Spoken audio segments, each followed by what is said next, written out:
सबसे पहला आएगा ईयर, फिर आएगा प्रॉफिट, फिर उसके बाद एडजस्टमेंट, लास्ट में एडजस्टेड प्रॉफिट। ईयर दिया है 2021, 2020 और 2019। अच्छा, अगर ये वेटेड वाला क्वेश्चन होता और वेट 1 2 3 दिया रहता तो थर्ड वेट किसको देते? 2019 को या 2021 को? 3 नंबर का वेट 2021 को देते। हमेशा लेटेस्ट ईयर को हाईएस्ट वेट अलॉट करना है, क्योंकि उसमें हमारा टाइम, एनर्जी, एफर्ट ज़्यादा गया है। पहला वाला तो प्रॉफिट है, कितने का प्रॉफिट है? 30। दूसरा वाला लॉस है, तो लॉस जब भी रहेगा तो उसको ब्रैकेट में लिखना चाहिए, नहीं तो गड़बड़ कर सकते हो। इसमें भी वो नेशनल इनकम का है, पॉजिटिव नेगेटिव नेगेटिव ऐसा वाला, तो अगर तुम लोग इसको ब्रैकेट में नहीं डाले तो गड़बड़ हो सकता है। फिर अगला वाला प्रॉफिट दिया है 1,10,000 का। अब एडजस्टमेंट पे आते हैं। सबसे पहला लॉस ऑफ लॉस क्या है? Loss by fire. Loss by fire क्या होता है? अब नॉर्मल लॉस या नॉर्मल लॉस? अब नॉर्मल लॉस। अब नॉर्मल लॉस से खर्चा बढ़ गया, खर्चा के बढ़ने से प्रॉफिट क्या हुआ होगा? कम। ठीक करने के लिए क्या करेंगे? प्लस। तो प्लस कर देंगे 40,000। 30,000 में 40 प्लस हो गया, कितना हुआ? 70। तो ये हो गया 70। अगला दिया है लॉस है 80,000 का, इसमें लिखा है इंक्लूड वॉलेंटरी रिटायरमेंट कंपनसेशन। ये क्या होता है वॉलेंटरी रिटायरमेंट कंपनसेशन? कोई सुना है?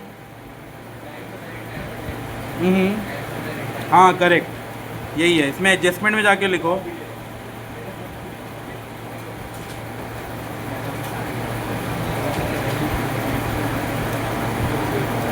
फोर्थ नंबर का वॉलेंटरी रिटायरमेंट।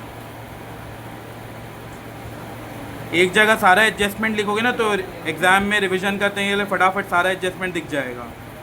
वॉलेंटरी रिटायरमेंट क्या था? कंपनसेशन ना, उसको स्कीम भी बोलते हैं। स्कीम लिख लो, इसको शॉर्ट में वीआरएस बोला जाता है, वॉलेंटरी रिटायरमेंट स्कीम या वॉलेंटरी रिटायरमेंट कंपनसेशन। अब ये होता क्या है? जैसे मान लो ये एक व्यक्ति है, ये 30 साल का था तब इसका मान लो एनएमडीसी में जॉब लगा। अब बताओ, अगर 30 साल में जॉब लगा तो रिटायरमेंट कब होगा? 60 साल में। जैसे ये 60 साल का होगा तो इसका रिटायरमेंट पार्टी वगैरह किया जाएगा और इसका रिटायरमेंट हो जाएगा। बताओ, क्या सब लोग रिटायरमेंट 60 साल में ही लेते हैं कि कई लोग 80 साल में भी लेते हैं? नहीं भाई, कंपनी अलाउड नहीं करेगा, 60 मैक्स है तो मैक्स ही रहेगा। लेकिन कई लोग सोचते हैं कि जैसे मान लो 30 साल का था तब नौकरी में लगा, अब ये 50 साल का हो गया, कितने साल धंधा कर लिया, मतलब कितने साल एम्प्लॉयमेंट में रह गया? 20 साल। बताओ 20 साल में अच्छा खासा सेविंग किया होगा कि नहीं किया होगा? और दिमाग वाला होगा तो कहीं शेयर लेके रखा होगा, कहीं घर ले लिया होगा, रेंट में चढ़ा दिया होगा, कहीं पैसे को ब्याज में चला रहा होगा, इंटरेस्ट कमा रहा होगा, तो मल्टीपल जगह अर्निंग कर रहा होगा। अब उसको लग रहा है अब मैं 50 का हो गया हूँ, अच्छा खासा कमा लिया हूँ, मेरे पास अच्छा सेविंग है, धन दौलत शौहरत सब कुछ है, तो क्यों अपना 10 साल बर्बाद करूँ? एक काम करता हूँ, वाइफ को लेके 10 साल मस्त घूमने चलता हूँ, उसके बाद हाथ पैर जवाब दे देगा तो कहीं घूमने नहीं जा पाएंगे। समझ रहे हो? कई लोग क्या करते हैं, वेट करते हैं कि जब रिटायरमेंट होगा उसके बाद घूमने जाएंगे। रिटायरमेंट के बाद ना वाइफ चल पा रही है ना आदमी चल पा रहा है, कहाँ जाएंगे वो ये व्हील चेयर वगैरह में? तो इसलिए बेटर रहता है, कई लोग का ये रहता है कि अच्छा सेविंग हो गया है ना, एक काम करते हैं आप 10 साल फुल मौज करते हैं। तो इन लोग जाके कंपनी को बोलते हैं, कंपनी हमारा 50 ईयर्स चल रहा है, कंपनी बोलेगा ठीक है और 10 साल रुको। इन लोग बोलेंगे नहीं, हम लोग अभी से छोड़कर ऑर्गेनाइजेशन अपनी मर्जी से जाना चाहते हैं, उसी को बोलते हैं वॉलेंटरी रिटायरमेंट स्कीम। मतलब अपनी मर्जी से वॉलेंटरी हम रिटायरमेंट हो रहे हैं इस स्कीम के तहत। तो हर एम्प्लॉय को ये अपॉर्चुनिटी रहता है, कोई भी एम्प्लॉय जा सकता है, अपने एम्प्लॉयर को बोल सकता है कि वीआरएस चाहिए। वीआरएस से क्या होता है, अगर मान लो 10 साल उसका नौकरी का मिल रहा है 20 लाख रुपए, 10 साल में उसको 20 लाख रुपए मिल रहा है एग्जाम्पल के लिए, तो वीआरएस लेने से कंपनी बोलेगा ठीक है हम पूरा 20 लाख तो नहीं देंगे क्योंकि तुम काम नहीं कर रहे हो, लेकिन इसका हम एक काम करते हैं, आपको कुछ परसेंटेज दे देते हैं, 5 लाख आपको दे देंगे। क्यों देंगे? क्योंकि आप इतने साल तक अपना एनर्जी, टाइम, एफर्ट्स बिल्कुल लॉयल होकर कंपनी के साथ लगे हुए थे, अब आप कंपनी छोड़कर जा रहे हो तो हम पूरा आपका 20 लाख जितना बनता है वो तो नहीं देंगे, लेकिन आप जो एफर्ट्स, टाइम, एनर्जी इन्वेस्ट किए उसके बदले में हम इन रिटर्न आपको 5 लाख रुपए दे दे रहे हैं। तो ये 5 लाख को बोलते हैं वीआरएस के अंदर अमाउंट, वीआरएस स्कीम या वीआरएस कंपनसेशन का अमाउंट। बताओ, क्या हर दिन लोग वीआरएस लेते हैं? नहीं, कभी कभार लेंगे। तो ये नॉर्मल लॉस है या अब नॉर्मल लॉस है? अब नॉर्मल लॉस है। तो ये कहीं ना कहीं इंडिकेट क्या कर रहा है? अब नॉर्मल लॉस। बोलने का तरीका बस अलग अलग है, वो अब नॉर्मल लॉस, अब नॉर्मल गेन, इसी के बारे में इंडिकेशन है। अब नॉर्मल लॉस, कंपनी का हर दिन कोई वीआरएस नहीं लेता है, साल में कोई एक बार, 5 साल में कोई 2 बार ऐसे वीआरएस लेते हैं। बताओ अब नॉर्मल लॉस से प्रॉफिट क्या हो जाता है, बढ़ जाता है कि कम हो जाता है? एक्सपेंस बढ़ा दिए, एक्सपेंस बढ़ाने से प्रॉफिट क्या हो गया, कम। ठीक करने के लिए क्या करेंगे, प्लस। तो इसको कर देंगे प्लस।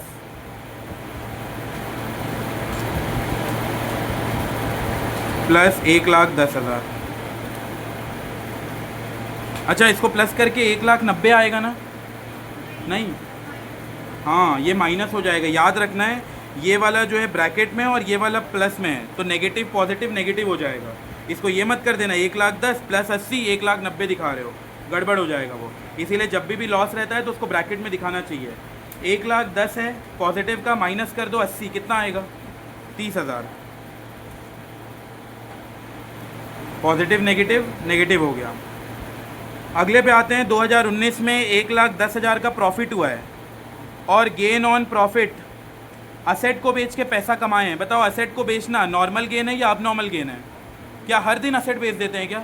नहीं, कभी कभार बेचते हैं। बिजनेस बहुत ख़राब चल रहा है या बहुत पुराना कोई सामान मोटर या कोई भंगार में रखा है तो उसको बेचा जाता है। अब नॉर्मल गेन है ये, वहाँ लिख लो फिर भूल जाओगे। 5th पॉइंट भी ऐड कर दो। स्टार्टिंग में ये टाइम लगेगा, फिर ना सभी में सेम पॉइंट रिपीट हो रहा होगा, ऐसे लगेगा। क्या था, gain slash profit on sale of asset. Asset बेच के पैसा कमाना कोई समझदारी की बात नहीं है। गुड्स बेचो और फिर पैसा कमाओ, तब अच्छी बात है। जैसे मान लो मैं कोचिंग ओपन किया, या एक मेरे पास फीस आ रहा है मान लो लेट से 5,000 रुपीज़, और दूसरा मेरे पास फर्नीचर टेबल कूलर फ़ैन ये सब बेच कर आ रहा है, जो असेट है वो बेच के आ रहा है 60,000 रुपये। तो बताओ क्या अच्छा है, फ़ीस से 5,000 मिलना अच्छा है या असेट वगैरह बेच के 60,000 मिलना अच्छा है? क्या लगता है? फ़ीस से मिलना, क्योंकि असेट तो एक बार का चीज़ है, बेच दिया काम ख़त्म, तो फिर वो रिकरिंग नेचर नहीं है। अगर कोई कंपनी अपना असेट बेच के बहुत खुश हो रहा है कि हम बहुत अच्छा काम किए, तो कंपनी निपटारे में है, वो कंपनी जल्दी से जल्दी निपट जाएगा। उसका अपना फीस से रिकवरी हो रहा है, फीस में पैसा आ रहा है, तो अच्छी बात है, क्योंकि फीस बार बार आएगा, वो रिकरिंग नेचर का है। असेट बेच के पैसा बार बार नहीं आएगा। तो ये जो लिखा है गेन और profit on sale of asset, ये अब नॉर्मल गेन है। अब नॉर्मल गेन, अब नॉर्मल गेन इनकम होता है कि एक्सपेंस होता है? अब नॉर्मल गेन इनकम होता है कि एक्सपेंस होता है? इनकम। और इनकम अगर बढ़ गया तो प्रॉफिट भी क्या होगा, बढ़ जाएगा। या अननेसेसरली हम प्रॉफिट को इन्फ्लेट कर दिए हैं, ठीक करने के लिए क्या करेंगे, माइनस। तो इसको कर देंगे माइनस, कितने का, 1,10,000 का। इसमें 30,000 माइनस, 1,10,000 माइनस 30 कितना होगा, 80। बस टोटल कर दो, 70 30 और 80 कितना हो गया, 1,80,000। यह आ गया हमारा टोटल प्रॉफिट। गुडविल का फॉर्मूला लगाओ, AP इंटू NYP।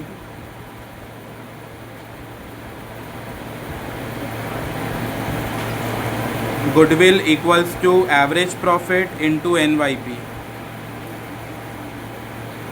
1,80,000 ये टोटल प्रॉफिट है। कितने साल का प्रॉफिट है ये, 3 साल का। तो डिवाइड बाई 3 करेंगे तो हमें ऑन एन एवरेज कंपनी 1 साल में कितना कमा रहा है वो पता चलेगा, इनटू आने वाले कितने साल तक कमाएगा, 2 साल तक।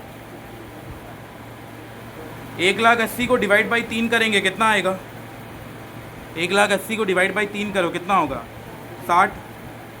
60 इंटू 2 कितना होगा, 1,20। ठीक है, क्वेश्चन कंप्लीट। ब्रेक लेते हैं।